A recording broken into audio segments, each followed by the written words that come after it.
বদরুল আলম সাহেব তারাবির নামাজ পড়তে যাবেন, কি মনে করে যেন বাংলা ঘরে উকি দিলেন। ঘর অন্ধকার, অথচ তিনি সন্ধ্যাবেলায় মাগরিবের নামাজের দাঁড়াবার আগেই বলেছিলেন বাংলা ঘরে যেন বাতি দেওয়া হয়। এরা কেউ কথা শোনে না। রাগে তার শরীর কাঁপতে লাগলো। ইদানিং তার এই সমস্যা হয়েছে, রেগে গেলে শরীর কাঁপে। বাংলা ঘরে বেশিক্ষণ দাঁড়িয়ে থাকা অসম্ভব ব্যাপার। বিকট দুর্গন্ধ, মানুষের শরীর পচে গেলে এমন ভয়াবহ ব্যাপার হয় কে জানতো। দুর্গন্ধ নাকের ভিতর দিয়ে ঘ্যাত করে মাথায় চলে যায়, মাথা ঝিমঝিম করে, তারপরই বমি বমি ভাব হয়। বদরুল আলম সাহেব রুমাল দিয়ে নাক ঢাকলেন। ঘরে ঢোকার আগেই ঢাকা উচিত ছিল, দেরি হয়ে গেছে। তার মেজাজ আরো খারাপ হলো। বাংলা ঘরে ঢোকা উচিত হয়নি। কিছুক্ষণ আগে ভাত খেয়েছেন, খাবার দাবার বমি হয়ে যেতে পারে। তার স্ত্রীকে বলছিলেন এখন ভাত না দিতে, তারাবি পড়ে খাবেন। এটা সে শুনল না। কেউ আজকাল তার কথা শুনছে না। তিনি নাকে রুমাল চাপা দিয়েই ডাকলেন, এই এই। কোনো সাড়া পাওয়া গেল না। মরে গেছে নাকি? আশ্চর্য, একটা মানুষ অর্ধেকটা শরীর পচে গেছে, তবু মরার নাম নেই। উপজেলা হেলথ কমপ্লেক্সের ডাক্তার জবাব দিয়ে দিয়েছে। বলেছে হাসপাতালে রেখে কি করবেন, বড়জোর 2 দিন বাড়িতে নিয়ে যান। বাড়িতে আত্মীয় স্বজনের মাঝখানে আরাম করে মরবে। আর গাধাগুলি তাকে নিয়ে এসে তার বাংলা ঘরে শুইয়ে দিয়েছে। কি এক যন্ত্রণা! এটা কি তার বাড়িঘর? গাধাগুলির সাহস দেখে তিনি স্তম্ভিত। বাংলা ঘর 10 কাজে ব্যবহার হয়। লোকজন আসে, সেখানে আধা পচা মানুষ এনে শুইয়ে দিল। বিকট গন্ধে বাংলা ঘরের 30 সীমানায় এখন কেউ যেতে পারে না। নাড়ি ভুড়ি উল্টে আসে। তিনি আরো উঁচু গলায় ডাকলেন, এই এই। কোনো জবাব পাওয়া গেল না। তিনি কিছুক্ষণ কান পেতে রইলেন। নিঃশ্বাস ফেলার শব্দও আসছে না, নড়াচড়ার শব্দও নেই। মারা গেছে বোধহয়। আশ্চর্য, এই বাড়ির লোকজনের কাণ্ডজ্ঞান। এখন মরে তখন মরে একটা মানুষ, তার ঘরে সন্ধ্যাবেলা বাতি দেওয়া হয়নি। অথচ তিনি নিজে জায়নামাজে দাঁড়াবার আগে বলেছেন যেন বাতি দেওয়া হয়। কতক্ষণ আগে মরেছে কে জানে। অন্ধকার ঘর, কে জানে শিয়াল কুকুরের টেনে নিয়ে গিয়ে হয়তো খেয়েও ফেলেছে। তিনি নাক থেকে রুমাল ছড়াতেই ভক করে আরো খানিকটা গন্ধ ঢুকে গেল। তিনি বিশেষ গ্রাহ্য করলেন না। দেয়াশালাইয়ের কাঠি ধরালেন। ঘর খানিকটা আলো হলো। না, মরেনি। পিটপিট করে তাকাচ্ছে। ডাক্তার বলে দিয়েছে 2 দিনের বেশি টিকবে না। আজ হলো 13 দিন। আজকাল ডাক্তারগুলির কি রকম বিদ্যা বুদ্ধি কে জানে। যে রুগীর 2 দিন বাঁচার কথা সে 13 দিন ধরে বেঁচে আছে কি করে? বদরুল আলম সাহেব বললেন, বেঁচে আছো? ইউনুস বলল, যে আছি। যখন এই বললাম তখন কথা বললে না কেন? ইউনুস জবাব দিল না। সে কথা বলেনি ভয়ে। বদরুল আলম সাহেবকে সে বড় ভয় পায়। তাছাড়া সে এই বাড়ির কামলাও না, সে কাজ করত পুব পাড়ায়। তারা তাকে রাখতে রাজি না হওয়ায় সবাই মিলে এই বাড়িতে রেখে গেছে। বদরুল আলম সাহেবও রাখতে রাজি হননি প্রথমে। 2 দিনের বেশি টিকবে না শুনে কিছু বলেননি। তাছাড়া রমজান মাস। বদরুল আলম সাহেব রাগী গলায় বললেন, ঘরে বাতি দেয় নাই? দিছিল, নিভা গেছে। কুপির বাতি বাতাসে নেমে যাওয়ারই কথা। বাংলা ঘরে এখন কেউ আসে না, কাজে হারিকেন দেয়া বিপজ্জনক। চোর এসে নিয়ে যাবে। এই লোক তাকিয়ে তাকিয়ে দেখবে, কিছুই করতে পারবে না। ভাত দিয়েছিল? যে দিছে। আচ্ছা, ঠিক আছে। ঘর থেকে বেরুবার আগে তিনি আবার কুপি জেলে দিয়ে গেলেন। যতক্ষণ থাকে থাকুক। মসজিদে সবাই তার জন্য অপেক্ষা করছিল। তিনি যাওয়া মাত্র তারাবির নামাজ শুরু হলো। নামাজ শেষ হতে তেমন সময় লাগলো না, কিন্তু দোয়া আর যেন শেষ হতেই চায় না। এক দোয়ায় বাংলা, উর্দু, আরবি, নানান ভাষা। এই মৌলানা সাহেবের চাকরি এখনো স্থায়ী হয়নি। রমজান মাসে তার কাজকর্ম দেখে তারপর স্থায়ী করা হবে, তেমন কথা হয়েছে। বেটা সে কারণে দোয়ার মাধ্যমে কাজকর্ম দেখাচ্ছে। দোয়ার শেষ পর্যায়ে আবার ফুপিয়ে ফুপিয়ে কান্না। বড়ই বিরক্তিকর। বদরুল আলম সাহেব ঠিক করে রাখলেন আজ মৌলানাকে 2-1 কথা বলবেন। তিনি মসজিদ কমিটির সভাপতি, তার পক্ষে এসব বলা ভালো দেখায় না, তবু বলতে হবে। মানুষের কাজকর্ম আছে। সারা রাত জেগে নামাজ পড়লে তো আর হবে না। মৌলানা সাহেব দোয়ার শেষ পর্যায়ে চলে এসেছেন। ও গো পেয়ারা নবীর পেয়ারা দোস্ত, তোমার কাছে হাত না তুললে আমরা কার কাছে হাত তুলবো, কারণ তুমি নিজেই তো কোরআন মজিদে বলেছ, মারাজ্জাল বাহরাইনি ইয়াত্তাকিয়ানি, অর্থাৎ তিনি বহমান রেখেছেন দুটি বিশাল জলরাশিকে, বাইনাহুমা বারজাখু, অর্থাৎ তাদের দুইয়ের মাঝে রয়েছে কুদরতি পর্দা। বদরুল আলম সাহেবের বিরক্তির সীমা রইল না। আজ রাতের দোয়া মনে হচ্ছে শেষই হবে না। মৌলানাকে সাবধান করে দিতে হবে। কিছু না বলায় লাই পেয়ে যাচ্ছে। দোয়া শেষ হলো। বদরুল আলম সাহেব গম্ভীর গলায় বললেন, মৌলানা সাহেব, আপনার সঙ্গে একটা কথা ছিল। তার গলার স্বরেই মৌলানা আতঙ্কগ্রস্ত হয়ে পড়ল। তিনি কি বলবেন তা না শুনেই বলল, আপনার কথা মতো আমি গেছিলাম, সে রাজি হয় না। এই কাজ তো জবরদস্তিতে হয় না স্যার। যদি বলেন আইজ না হয় আরেকবার যাব। আপনি কিসের কথা বলতেছেন? আপনি যে বলছিলেন তওবা করাইতে, তওবা করতে রাজি হয় না যে।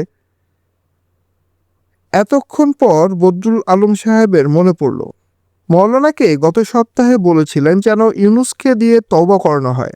একবার তওবা করে ফেললে 3 দিনের ভিতর ঘটনা ঘটে যায়। তার ধারণা ছিল মৌলানা তওবা করিয়েছে, এখন দেখা যাচ্ছে তওবা করায়নি। তওবা করতে চায় না কেন? ভয় পায়, মরতে চায় না। তওবার সাথে বাঁচা মরার কি সম্পর্ক? জন্ম মৃত্যু তো আল্লাহর হাতে। আপনি এখনই যান, তওবা করিয়ে দেন। আপনি সামনে থাকলে অরাজি আর হবে না। যান যান। জি আচ্ছা। তাছাড়া এখন মৃত্যু হলে তো তার জন্য শুভ। রমজান মাসে মৃত্যু তো সরাসরি জান্নাতের দরজা। কি বলেন আপনারা? সবাই হ্যাঁ সূচক মাথা নাড়ল। একজন বলল, এর জন্যে আপনি যা করেছেন তা বাপ মাও করতো না। বাপ মার অধিক করছেন আপনি। বদরুল আলম সাহেব উদাস গলায় বললেন, আমি তো করার কেউ না, যার করার তিনিই করেন। আমি হলাম উপলক্ষ মাত্র। ওই দিন মিয়াবাড়ির কুদ্দুস সাহেব আসছিলেন। তিনি বললেন, আপনি করছেন কি? ওরে অন্য কোনখানে ফালায় দিয়ে আসেন। আমি বললাম, কুদ্দুস সাহেব, রমজান মাসে এরকম কথা মুখে আনবেন না। ইউনুসকে এক ধমক দিতেই সে তওবা করতে রাজি হয়ে গেল। মৌলানা সাহেব বললেন, এইবার আল্লাহ পাক তোমাকে আযাব থেকে মুক্তি দিবেন। তাছাড়া তুমি এখন 7 দিনের শিশুর মতো পবিত্র, সরাসরি জান্নাতে দাখিল হবে। বুঝতে পারলা? যে পারছি।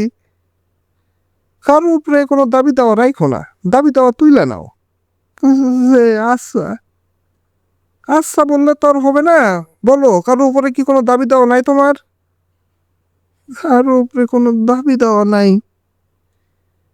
মৌলানা সাহেব থাকেন মসজিদে। মসজিদ কমিটির পক্ষ থেকে তাকে মসজিদের পাশেই একটা ঘর তুলে দেওয়ার কথা। এখনো তোলা হয়নি। সবই অবশ্যই নির্ভর করছে বদরুল আলম সাহেবের উপর। তিনি একবার হ্যাঁ বললেই হয়। মৌলানা সাহেব মসজিদে যাবার আগে বদরুল আলম সাহেবের সঙ্গে দেখা করে গেলেন। বদরুল আলম সাহেব বললেন, তওবা কি ঠিকঠাক করেছে? জি। অবস্থা কি দেখলেন? সময় ঘনায় আসছে। তওবার পর 3 দিনের বেশি টেকে না। তবে 3 দিনও টিকবে না। হয়েছে কি? জানি না। শরীর পচে যাচ্ছে, এই তো দেখি। গন্ধে থাকা মুশকিল। আমার এদিকে আবার 27 রোজায় মেয়ের জামাই আসতেছে। মৌলানা দৃঢ় স্বরে বলল, 1-2 দিনের বেশি নাই স্যার। তওবা পড়ানোর 4র্থ দিনেও দেখা গেল ইউনুস বেঁচে গেছে। প্রশ্ন করলে চি করে জবাব দেয়। তবে অবস্থা যে খুব খারাপ তা বোঝা যায়। আগে শরীরে পচা দুর্গন্ধ বাংলা ঘরের আশেপাশে সীমাবদ্ধ ছিল, এখন তা ভেতর বাড়ি পর্যন্ত গেছে। স্যানিটারি ইন্সপেক্টরের পরামর্শে ঘরের চারদিকে প্রচুর ফিনাইল দিয়েছেন, তাতেও গন্ধ যাচ্ছে না। তাছাড়া বাংলা ঘরের চারপাশে এখন শিয়াল ঘোরাফেরা করে। মানুষ পচা গন্ধের আকর্ষণ এড়াতে পারে না এরা। বদরুল আলম সাহেব নাকে রুমাল চাপা দিয়ে দেখতে গেলেন। কিরে, কি অবস্থা তোর? যে ভালো। ভালো হলেই ভালো, যাইতে বড় ভয় লাগে। ভয় লাগে কেন? হ্যাঁ, ভয় লাগবে কেন? কি যেন সাইড পাশে ঘোরাফেরা করে, চোখে দেখি না, খালি কথা শুনি। মৌলানা সাহেব এসব শুনে বললেন, সময় ঘনায় আসছে, আজরাইল চারপাশে ঘোরাফেরা করে। মৌলানার উপর বিরক্তিতে বদরুল আলম সাহেবের গা জ্বলে যায়। কি সব কথা! আজরাইল ঘোরাফেরা করে? বেটা তওবাটা ঠিকমতো পড়িয়েছে কিনা কে জানে। মৌলানা সাহেব। জি। তওবা কি ঠিকঠাক পড়ানো হয়েছে? জি, তা হয়েছে তো। দেখেন, আরেকবার পড়াবেন কিনা। কষ্ট পাচ্ছে এই জন্য বলতেছি, অন্য কিছু না। সমস্যা নাই, আইজ আরেকবার পড়াইয়া দেব, কোনো অসুবিধা নাই।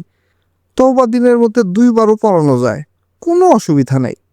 এই প্রসঙ্গে রসুল্লাহর একটি হাদিস আছে। পেয়ারা নবী বলেছেন, আচ্ছা থাক থাক, আরেকদিন শুনবো। মৌলানা সাহেব বললেন, অনেক সময় মনের মধ্যে কোনো আফসোস থাকলে জিভ বাইর হইতে চায় না। জিজ্ঞেস করে দেখা দরকার কিছু খাইতে চায় কিনা, কাউরে দেখতে চায় কিনা। আচ্ছা, এটা খোঁজ নিব। দ্বিতীয়বার তওবার কথা শুনে ইউনুস বেশ অবাক হলো। চিচি করে বলল, একবার তো করছি, তওবার পরে কোনো পাপ কাজ তো আর করি নাই। মৌলানা সাহেব বিরক্ত গলায় বললেন, নাফরমানি কথা বলবা না। পাপ কাজ করছো কি করো নাই তার বিচার তোমার উপরে না, আল্লাহ পাকের উপরে। ইউনুসকে আবারও তওবা পড়ানো হলো। বদরুল আলম সাহেব তওবা পড়ানোর শেষে খোঁজ নিতে এলেন। কিরে, শৈল কেমন? যে ভালো। কিছু খাই কিছু খাইতে মন চায়? যে না। মনে চাইলে বল, তেঁতুলের পানি দিয়া ভাত খাইতে মনে চায়। তাকে তেঁতুলের পানি দিয়ে ভাত খেতে দেয়া হলো। ভাত খাওয়া শেষ হবার সঙ্গে সঙ্গেই শ্বাসকষ্ট শুরু হলো। বুক হাঁপড়ের মতো উঠানামা করছে, চোখ মনে হয় বের হয়ে আসছে। বদরুল আলম সাহেব মৌলানাকে খবর দিয়ে রাখলেন, ভালো মন্দ কিছু হলে দিনের মধ্যেই দাফন কাফন শেষ করতে হবে। দিনে কিছুই হলো না। রাতে শ্বাসকষ্ট মনে হলো খানিকটা কমে এসেছে। মৌলানা সাহেব ঘুমোতে গেলেন। যাবার আগে বদরুল আলম সাহেবকে বলে গেলেন, আরও একটা দিন দেখতে হবে। বদরুল আলম সাহেব শুকনো গলায় বললেন, আর একদিন পর কি? অমাবস্যা লাগতেছে, অমাবস্যার টান সহ্য হবে না। বদরুল আলম সাহেব বিরক্ত গলায় বললেন, একদিকে বলেন আজরাইলের কথা, আরেকদিকে বলেন অমাবস্যার কথা। আজরাইল কি পূর্ণিমা অমাবস্যা দেখা ঘোরাফেরা করে? অমাবস্যার রাতে ইউনুসের অবস্থা খুবই খারাপ হলো।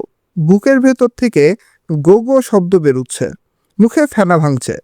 রাত যে কাটবে না তা বোঝাই যাচ্ছে। বদরুল আলম সাহেবের স্ত্রীও শাড়ির আঁচলে মুখ চেপে একসময় ইউনুসকে দেখে গেলেন। খাবার প্লেটে পড়ে আছে, ইউনুস ছুঁয়েও দেখেনি। তিনি বললেন, এর মুখে তোমরা পানি দাও, দেখছো না ঠোঁট চাপতেছে। আহারে! ভোরবেলা বদরুল আলম সাহেব খোঁজ নিতে গেলেন।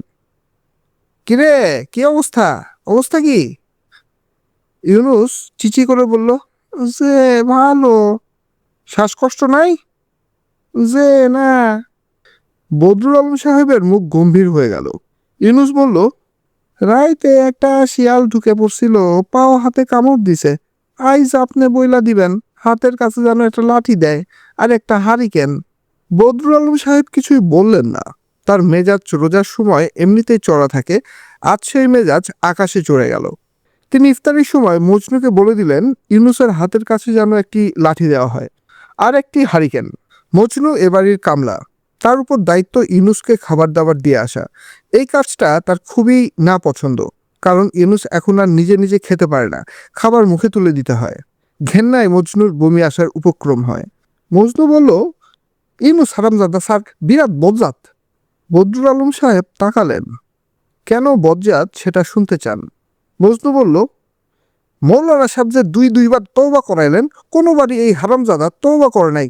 মৌলানা সাহেব তারে যে কথা বলেছেন, হে মনে মনে উল্টা কথা বলেছে। তোকে বলেছে কে? কে কইব?